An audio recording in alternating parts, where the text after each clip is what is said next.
कि भगत सिंह तो जी अतवादी सी, टैररिस्ट सी। कमाल की गल है। आखिर जी किसी अंग्रेज अफसर को मारता सी।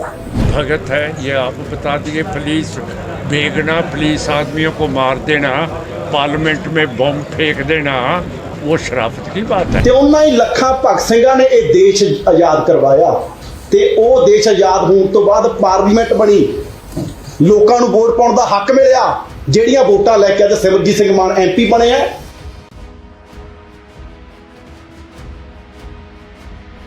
शर्म आनी चाहिए है। तो तुसीं उस सीट तो जा रहे हो जिथों ਜਿਹੜੇ पहला मैंबर पार्लीमेंट सी भगवंत सिंह मान, ਜਿਹੜੇ हमेशा जो क्रांति का प्रतीक भगत सिंह वाली पग बन के विधान सभा च जाते, लोक सभा च जाते सी। अगर महात्मा गांधी जी की ऐनक और महात्मा गांधी जी की एशेस, उनकी अस्थियां रखी जा सकती हैं, तो भगत सिंह राजगुरु सुखदेव को जो जिस रस्से से फांसी दी गई थी, जिस उन पवित्र गले में जो कोट लखपत लाहौर जेल में जिस रस्से से उनको फांसी दी गई थी, वो रस्सा भी वहां रखा जा सकता है। लोग दर्शन करने आ सकते हैं उस रस्से का। ते हमेशा जाके पंजाब दे मुद्दे चक्के भगत सिंह दी सोच ते पहरा दिता ते हमेशा उत्थे लड़ाई लड़ी के भगत सिंह नूं शहीदा दा जिहड़ा दर्जा वो दिता जाए। बड़ी शर्म की गल है। अज लखां साडे जिहड़े नौजवान है उन्हां दी इंस्पीरेशन है। तुसीं देखो साडे हर पिंड च भगत सिंह स्पोर्ट्स क्लब है। ये आपकी सोच है, लेकिन भगवंत मान ने तो शपथ ही उनके गांव में ली है, पर लाखों युवाओं ने यानी कि उनका कुछ भी हो पर टेररिस्ट तो हैं। ते उधम सिंह भी कौन सी जिन्हें 23 साल बाद जाके लंदन च जाके बदला लिया, वो भी भगत सिंह तो इंस्पायर सी। जिहड़े मुद्दे लिए अज बुलाया गया वो बड़ा गंभीर है ते पंजाब दे लोकां दियां, हिंदुस्तान दे लोकां दियां भावनावां दे नाल जिहड़ा जुड़िया होया। पिछले दिनी संगरूर लोक सभा की इलैक्शन हुई, उतों मैंबर पार्लीमेंट बने सरदार सिमरजीत सिंह मान। असीं उन्हां दा सत्कार करते हैं ते लोकां दे फतवे का भी सत्कार करते हैं, पर पिछले दिनों तो जिस तरह की सिमरजीत सिंह मान बयानबाजी कर रहे हैं, जो भगत सिंह जी शहीद आजम बारे बोल रहे हैं, मैं समझदा कि वह बड़ा शर्मनाक भी है। ते करोड़ां हिंदुस्तानियों के, चाहे वो देश च बैठे है चाहे देश तो बाहर बैठे, खास तौर पर पंजाबियों दी भावनावां नूं ठेस पहुंचाने वाला दोबारा कहा जा रहा जी कि भगत सिंह तो जी अतवादी सी, टैररिस्ट सी। कमाल की गल है। आखिर जी किसी अंग्रेज अफसर को मारता सी। की तुसीं भगत सिंह नूं सिर्फ ये बना के पेश करना चाहुंदे हो भी भाई उन्हें किस ते गोली चलाई? तुसीं भगत सिंह दी की विचारधारा सी, की आइडियोलॉजी सी? साडे लोकां लई, देश लई वो क्रांति का प्रतीक सी। तुसीं उहदी लैटर परोट जिहड़ी भगत सिंह ने लास्ट लिखी, वो कहंदे कि जीण का हक हर एक नूं है, हर एक का जी करदा भी मैं भी लंबा जीवां, पर वो कहंदे जिहड़े लैवल ते अज मैं पहुंच चुकिया, अज मैं हिंदुस्तानियां लई क्रांति का प्रतीक बन चुकिया। जे मैं जिउंदा रहा तां ਜਿਹੜੇ ਲੈਵਲ ਤੇ ਅੱਜ ਹੈ मैं इस तो उपर नहीं जा सकूंगा। हो सकता आने वाले समय च भी मैं जिउंदा रहा तो मेरिया कोई कमियां लोगों के सामने आने लग जान, पर वो कहते जे अज मैं हसदा हसदा फांसी के फंदे ते चढ़ जाना तो लखां हिंदुस्तान दियां मावां ये परमात्मा के दुआवा करनगियां कि साडी कुख चों भगत सिंह वर्गा पुत जन्मे, ते उन्हां दी शहीदी तो बाद जम्मे भी, ते उन्हां ही लखां भगत सिंघां ने यह देश आज़ाद करवाया। ते वो देश आज़ाद होने तो बाद पार्लीमेंट बनी, लोगों को वोट पाने का हक मिलया, ਜਿਹੜੀਆਂ वोटां लैके अज सिमरजीत सिंह मान MP बने हैं। ते उसे भगत सिंह नूं जिहदी शहादत तो बाद ये देश आज़ाद होया, ये कह रहे जी अतवादी सी। बड़ी शर्म की गल है। अज लखां साडे जिहड़े नौजवान है उन्हां दी इंस्पीरेशन है। तुसीं देखो साडे हर पिंड च भगत सिंह स्पोर्ट्स क्लब है। आइडल है उन्हां लई भगत सिंह साडे लई कोई सिर्फ एक नाम नहीं, एक विचारधारा कि साडी क्रांति का प्रतीक है। साडे पंजाबियां लई ਇੱਕ ਮਾਣ ਵਾਲੀ ਗੱਲ ਹੈ। ਤੇ ਊਧਮ ਸਿੰਘ ਵੀ ਕੌਣ ਸੀ ਜਿਹਨੇ 23 ਸਾਲ ਬਾਅਦ ਜਾ ਕੇ ਲੰਡਨ 'ਚ ਜਾ ਕੇ ਬਦਲਾ ਲਿਆ? ਉਹ ਵੀ ਭਗਤ ਸਿੰਘ ਤੋਂ ਇੰਸਪਾਇਰ ਸੀ। ਤੇ ਉਹਨੂੰ ਐ ਕਹਿਣਾ ਵੀ ਅੱਤਵਾਦੀ ਹੈ, ਬੜੀ ਸ਼ਰਮਨਾਕ ਗੱਲ ਹੈ। ਤੁਸੀਂ ਉਹਨਾਂ ਦਾ ਪਰਿਵਾਰ ਦੇਖ ਲਓ, ਸਾਰਾ ਪਰਿਵਾਰ। ਅਜੀਤ ਸਿੰਘ ਕੌਣ ਸੀ ਜਿਹਨੇ ਸਭ ਤੋਂ ਪਹਿਲਾਂ ਕਿਸਾਨਾਂ ਲਈ ਲੜਾਈ ਲੜੀ? ਸਾਰਾ ਪਰਿਵਾਰ। ਸਿਰਫ 23 ਸਾਲ ਦੀ ਉਮਰ। ਅੱਜ ਆ ਤੁਸੀਂ ਸਾਰੇ ਜਾਣਦੇ ਹੋ, ETT ਦੀਆਂ ਨਿਕਲੀਆਂ ਨੇ ਨਾ ਪੋਸਟਾਂ 6500 ਨਵੀਆਂ ਜੁਆਇਨਿੰਗਾਂ ਹੋਈਆਂ। ਆ ਗੋਲਡੀ ਜੀ ਬੈਠੇ ਆ, ਸਭ ਤੋਂ ਜ਼ਿਆਦਾ ਇਹਨਾਂ ਦੇ ਹਲਕੇ ਦੇ 25 26 ਸਾਲ ਦੇ ਉਹ ਚ ਮੁੰਡੇ ਕੁੜੀਆਂ ਨੇ। ਰੋਜ਼ ਉਹਨਾਂ ਦੇ ਮਾਪਿਓ ਇਹਨਾਂ ਕੋਲੇ ਵੀ ਆਉਂਦੇ ਆ, ਸਾਡੇ ਕੋਲੇ ਵੀ ਆਉਂਦੇ ਆ ਜੀ। ਸਟੇਸ਼ਨ ਦੂਰ ਹੈ, ਸਾਡਾ ਮੁੰਡਾ ਇਕੱਲਾ ਕਿਵੇਂ ਜਾਊਗਾ ਉੱਥੇ, ਸਾਡੀ ਕੁੜੀ ਇਕੱਲੀ ਕਿਵੇਂ ਜਾਊਗੀ?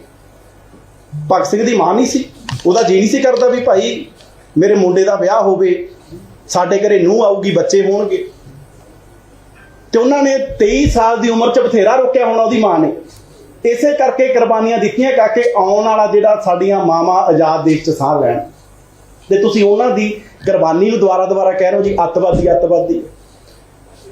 ਸ਼ਰਮ ਆਉਣੀ ਚਾਹੀਦੀ ਹੈ। ਤੇ ਤੁਸੀਂ ਉਹ ਸੀਟ ਤੋਂ ਜਾ ਰਹੇ ਹੋ ਜਿੱਥੋਂ ਜਿਹੜੇ ਪਹਿਲਾ ਮੈਂਬਰ ਪਾਰਲੀਮੈਂਟ ਸੀ ਭਗਵੰਤ ਸਿੰਘ ਮਾਨ, ਜਿਹੜੇ ਹਮੇਸ਼ਾ ਜੋ ਕ੍ਰਾਂਤੀ ਦਾ ਪ੍ਰਤੀਕ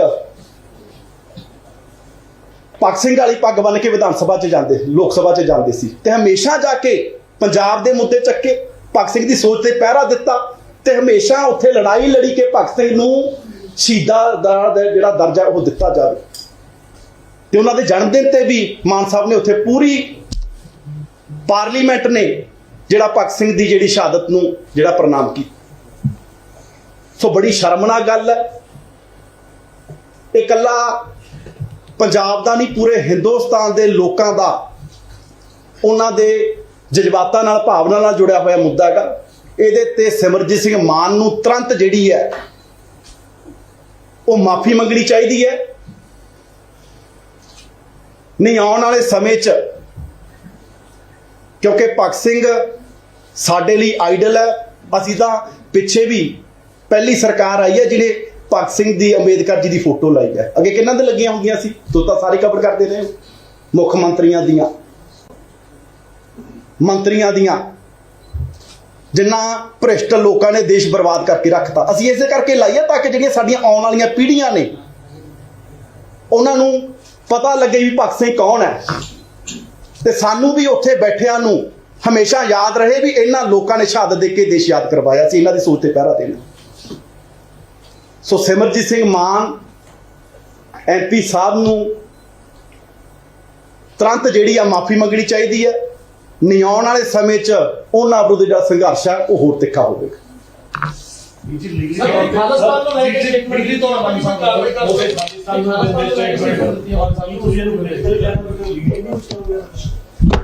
ਜ਼ਰੂਰ ਕਰਾਂਗੇ ਜੀ, ਸਾਰੀ ਜਿਹੜੀ ਲੜਾਈ ਹੈ ਹਰ ਤਰੀਕੇ ਨਾਲ ਲੜਾਂਗੇ। ਭਗਤ ਸਿੰਘ ਮੈਂ ਦੁਬਾਰਾ ਕਹਿਣਾ ਸਾਡੇ ਆਈਡਲ ਨੇ, ਸਾਡੇ ਲਈ, ਪੰਜਾਬੀਆਂ ਲਈ ਕ੍ਰਾਂਤੀ ਦਾ, ਆਜ਼ਾਦੀ ਦਾ ਸਾਡੇ ਲਈ ਉਹ ਪ੍ਰਤੀਕ ਨੇ।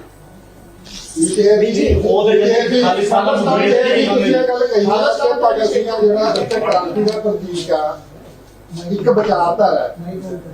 ਪਿਛਲੇ ਸਰਕਾਰ ਦੇ ਦੌਰਾਨ ਤੁਸੀਂ ਜਦੋਂ ਆਪੋਜੀਸ਼ਨ ਵਿੱਚ ਬੈਠਦੇ ਰਹੇ ਆ, ਉਦੋਂ ਇੱਕ ਵਾਰ-ਵਾਰ ਮੁੱਦਾ ਜਿਹੜਾ ਪਿਛਲੇ ਕਈ ਸਾਲਾਂ ਤੋਂ ਵਿਧਾਨ ਸਭਾ ਦੇ ਵਿੱਚ ਆ ਰਿਹਾ ਹੈ ਕਿ ਸ਼ਹੀਦ ਭਗਤ ਸਿੰਘ ਹੋਰਾਂ ਨੂੰ ਸ਼ਹੀਦ ਦਾ ਦਰਜਾ ਦਿੱਤਾ ਜਾਵੇ।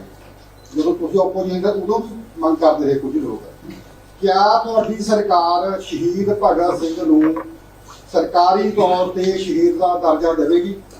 ਸਾਡੇ ਤਾਂ ਜੀ ਜਿਹੜੇ ਪਾਰਟੀ ਦੇ ਪ੍ਰਧਾਨ ਨੇ, ਮਾਨਯੋਗ ਮੁੱਖ ਮੰਤਰੀ ਸਾਹਿਬ, ਉਹਨਾਂ ਨੇ ਲੋਕ ਸਭਾ ਚੱਕ ਵੀ ਲੜਾਈ ਲੜੀ ਹੈ ਤੇ ਜ਼ਰੂਰ ਅਸੀਂ, ਮੈਂ ਬੜੀ ਜ਼ਿੰਮੇਵਾਰੀ ਨਾਲ ਕਹਿਣਾ, ਜ਼ਰੂਰ ਅਸੀਂ ਦੇਵਾਂਗੇ ਦਰਜਾ। ਵੀ ਜੀ ਕਿਰਪਾਨ ਨੂੰ ਲੈ ਕੇ ਵੀ ਹੈ, ਕਹਿੰਦੇ ਕਿਰਪਾਨ ਲੈ ਕੇ ਜਾਵਾਂਗੇ ਸੰਸਦ ਦੇ ਵਿੱਚ, ਮਾਨ ਸਾਹਿਬ ਕਹਿ ਰਹੇ ਨੇ, ਕੀ ਲੱਗਦਾ ਹੈ ਇਸ ਵਿੱਚ? ਹਾਂਜੀ ਦੇਖੋ, ਇਸ ਤੋਂ ਪਹਿਲਾਂ ਵੀ ਮਾਨ ਸਾਹਿਬ ਪਾਰਲੀਮੈਂਟ ਜਾਂਦੇ ਰਹੇ ਆ, ਵੀਡੀਓ ਵੀ ਪਈਆਂ ਉੱਥੇ ਬੋਲਦੇ ਰਹੇ ਆ, ਉਦੋਂ ਉਹਨਾਂ ਨੂੰ ਪਤਾ ਹੋਊਗਾ ਵੀ ਕਿਵੇਂ ਗਏ ਹੋਣਗੇ। ਹੋਰ ਵੀ ਬੜੇ ਜਿਹੜੇ ਗੁਰਸਿੱਖ MP ਨੇ ਉੱਥੇ ਜਾਂਦੇ ਰਹੇ ਆ, ਜੋ ਕਾਨੂੰਨ ਹੈ ਉਹਨੂੰ ਫੋਲੋ ਕਰਦੇ ਆ ਤੇ ਉੱਥੇ ਜਾਂਦੇ ਆ। ਮੈਂ ਕਿਹਾ ਜੀ ਅਸੀਂ ਨਹੀਂ ਆਉਣ ਵਾਲੇ ਸਮੇਂ 'ਚ ਸੰਘਰਸ਼ ਹੈ ਜਿਹੜਾ ਉਹ ਤਿੱਖਾ ਕਰਾਂਗੇ, ਪਰ ਭਗਤ ਸਿੰਘ ਦਾ ਇਸ ਤਰ੍ਹਾਂ ਜਿਹੜਾ ਅਪਮਾਨ ਹੈ ਉਹ ਨਹੀਂ ਜਿਹੜਾ ਕਰਨ ਦਿੱਤਾ ਜਾਊਗਾ। ਕੋਈ ਇਹਦਾ ਜਿਹੜਾ ਕੋਈ ਲੀਗਲ ਹੋਇਆ ਉਹ ਵੀ ਅਸੀਂ ਕਾਨੂੰਨੀ ਰਾਇ ਜਿਹੜੀ ਉਹ ਲੈ ਜੀ ਮਾਂ ਸਾਹਿਬ ਇਹ ਗੱਲ ਕਹਿ ਰਹੇ ਆ ਕਿ ਮੈਂ ਉਹਨਾਂ ਨੂੰ ਇਹ ਨਹੀਂ ਕਿਹਾ ਵੀ ਸ਼ਹੀਦ ਭਗਤ ਸਿੰਘ ਅੱਤਵਾਦੀ, ਮੈਂ ਇਹ ਕਿਹਾ ਕਿ ਜਿਹੜੀ ਬ੍ਰਿਟਿਸ਼ ਸਰਕਾਰ ਆ, ਕਿਉਂਕਿ ਉਹਨਾਂ ਨੇ ਬ੍ਰਿਟਿਸ਼ ਸਰਕਾਰ ਦੇ ਖਿਲਾਫ ਇੱਕ ਅੰਦੋਲਨ ਚਲਾਇਆ, ਬ੍ਰਿਟਿਸ਼ ਸਰਕਾਰ ਆ ਜਿਹੜੀ ਉਹ ਭਗਤ ਸਿੰਘ ਨੂੰ ਉਦੋਂ ਅੱਤਵਾਦੀ ਮੰਨਦੀ ਸੀਗੀ, ਤੇ ਜਿਹੜੀ ਸਟੇਟ ਆ ਮੇਰੀ ਗੱਲ ਪੂਰਾ ਹੋਣਾ, ਜਿਹੜੀ ਸਟੇਟ ਆ ਇਸ ਕਰਕੇ ਜਿਹੜੇ ਸਿੱਖ ਸੰਘਰਸ਼ ਦੇ ਦੌਰਾਨ ਚਾਹੇ ਉਹਨਾਂ ਨੇ ਸ਼ਹੀਦੀਆਂ ਪਾਈਆਂ ਜਾਂ ਲੜ ਰਹੇ ਆ, ਜਿਹੜੀ ਸਟੇਟ ਸਰਕਾਰ ਆ ਹੁਣ ਦੀ ਉਹ ਮੌਜੂਦਾ ਜਿਹਨਾਂ ਨੇ ਤੁਸੀਂ ਸ਼ਿਬਰ ਸਾਹਿਬ ਉਹਨਾਂ ਦੀ ਸਿਮਰਜੀਤ ਸਿੰਘ ਮਾਨ ਜੀ ਦੀ ਮੈਂ ਪਹਿਲਾਂ ਵਾਲੀ ਸਟੇਟਮੈਂਟ ਵੀ ਸੁਣੀ ਹੈ MP ਬਣਨ ਤੋਂ, ਤੇ ਦੁਬਾਰਾ ਵਾਲੀ ਵੀ ਸੁਣੀ, ਉਹ 'ਚ ਬੜਾ ਕਲੀਅਰ ਉਹ ਕਹਿੰਦੇ ਆ, ਦੁਬਾਰਾ ਕਹਿੰਦੇ ਆ ਕਿ ਹੋਰ ਤੁਸੀਂ ਕੀ ਕਹੋਗੇ ਜਿਹਨੇ ਅੰਗਰੇਜ਼ ਅਫਸਰ ਦੀ ਗੋਲੀ ਮਾਰਤੀ। ਤੁਸੀਂ ਨਹੀਂ, ਉਹ ਤਾਂ ਪੱਤਰਕਾਰ ਨੂੰ ਵੀ ਕਹਿ ਰਹੇ ਵੀ ਤੁਸੀਂ ਨਹੀਂ ਕਹੋਗੇ, ਹੋਰ ਦੱਸੋ ਕੀ ਕਹੋਗੇ।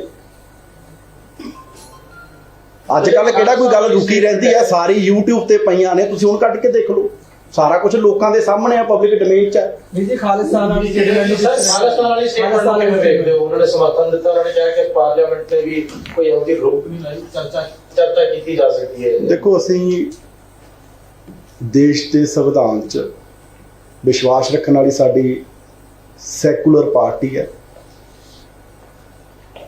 ਇਸ ਦੇਸ਼ ਦੀ ਏਕਤਾ ਤੇ ਅਖੰਡਤਾ ਨੂੰ